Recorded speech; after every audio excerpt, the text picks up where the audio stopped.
Quando perdono il lavoro c'è una sostanziale differenza tra dipendenti e autonomi.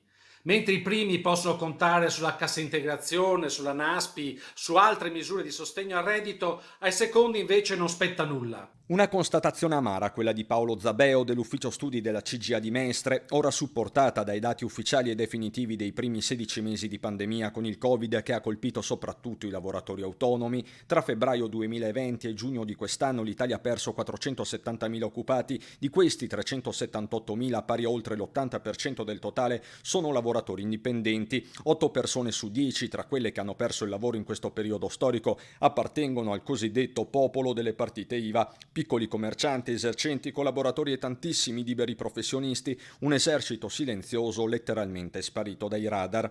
A loro rimane solo il dramma del fallimento personale e l'angoscia di come reinventarsi il futuro.